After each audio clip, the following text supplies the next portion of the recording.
میں ایک دن البدایہ و نہایہ حافظ ابن کثیر رحمۃ اللہ تعالیٰ کے معروف کتاب تاریخ بھی ہے، ہاں حدیث کا مجموعہ بھی ہے، اس میں نبی پاک صلی اللہ علیہ وسلم کے ولادت کے عجائبات پڑھ رہا تھا۔ اور میں بتاؤں آپ کی ولادت کا اس لیے ذکر ہوتا ہے جتنے عجائبات ہمارے آقا و مولا کی ولادت وقت ظاہر ہوئے اتنے کسی نبی کی ولادت کے وقت عجائبات ظاہر نہیں ہوئے۔ آپ اس میں بھی ورفعنا لک ذکر کی وہ جھلک پڑھ رہا تھا تو وہاں حضرت حسان ابن ثابت رضی اللہ تعالیٰ کی روایت میری نظر پر یہ بھی بتا دوں حضرت حسان کی عمر 120 سال ہے۔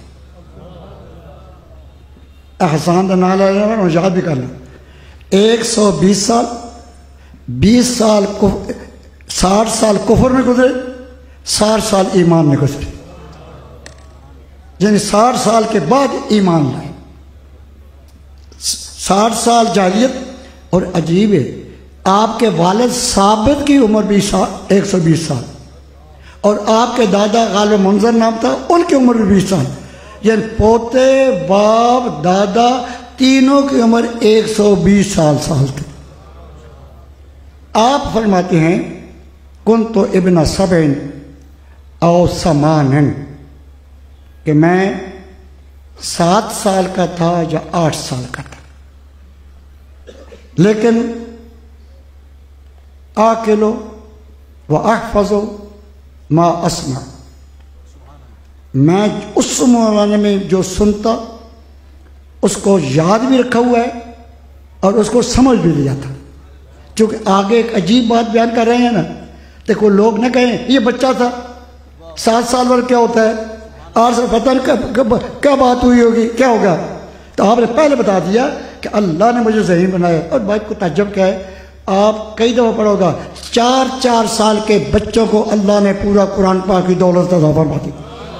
یہ حافظہ ہے، ہر ایک کا حافظہ الگ الگ ہوتا ہے۔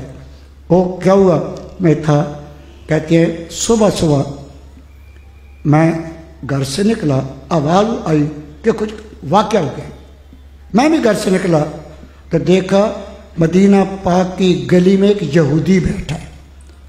یہودی مدینہ پاک میں بڑی تعداد میں تھے، عام طور پر تجارت کرتے، لیکن وہاں ان کے بڑے تجارت کے لیے نہیں بیٹھے، ان کے بڑے بیٹھے تھے سرکار کی زیارت کے لیے بیٹھے تھے۔ جب شاہ طبہ کے ساتھ آئے تو انہوں نے کہا چلو، کہتے ہم نہیں جاتے، یہ وہ شہر ہے جہاں احمد مجتبیٰ کی تشریف آوری ہوگی، ہم ان کے انتظار میں کرتے ہیں۔ کئی سال گزر گئے اس واقعے کو۔ اب ایک یہودی کہہ رہا تھا یا معاشر یہود، یا معاشر یہود، یا معاشر یہود، اے یہودیوں کی جماعت، اے یہودیوں کی جماعت۔ وہاں بنی قریظہ تھے اور قبیلے تھے اور سارے آپ وہ اکٹھے ہو گئے۔ یہودی دیکھا تو بالکل ٹھیک ٹھاک ہے، نہ زخمی ہے نہ کچھ۔ انہوں نے کہا او ویلکا مالکا، اسے پنجابی میں نہ کہنا تو سمجھ لے، وہ تو مرے کیوں ہوئی، ویلکا مالکا، وہ تیرے لیے ویل ہوئے تو مر جاویں کیوں ہوئی، کیوں شور مانا ہے؟ یہ نہ تجھے لوٹھی لگی ہوئی ہے، نہ تو کچھ زخمی ہے، نہ کچھ عورت ہے، شور کیوں مچا رہا ہے؟ انہوں نے کہا سنو، آج اگر میں نہیں شور مچاؤں تو کون مچائے گا؟ وہ یہودی کہتا ہے کیوں؟ طالع نجم احمد الذی ولد بھی حاض اللیلہ، آج آسمان پر میں نے وہ تارہ دیکھا ہے جس تارے کو ترکتا اس دن نظر آئے گا جس دن احمد مجتبیٰ کی ولادت ہوگی۔ آج ان کی ولادت بسعادت ہو چکی ہے، وہ تارہ میں نے دیکھا ہے۔ اعلیٰ حضرت جو عالم تھے، محدث تھے، فقیہ تھے، ان سے کون سی حدیث مخفی تھی؟ ان کی نظر یہ روایت تھی۔ پھر کہا کہ صبح طیبہ میں ہوئی بڑھتا ہے باڑا نور کا۔ اب پتہ چلا گیا تو اب جب شعر پڑھو تو تصور کرنا حضرت حسان ابن ثابت اور صبح طیبہ میں ہوئی بڑھتا ہے باڑا۔ اب اعلیٰ حضرت کا عقیدت نور کس کا بڑھ رہا ہے؟ چونکہ تارہ روشنی پیدا کرتا ہے.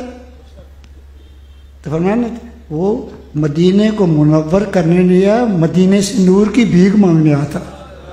اگلا مسئلہ سنو.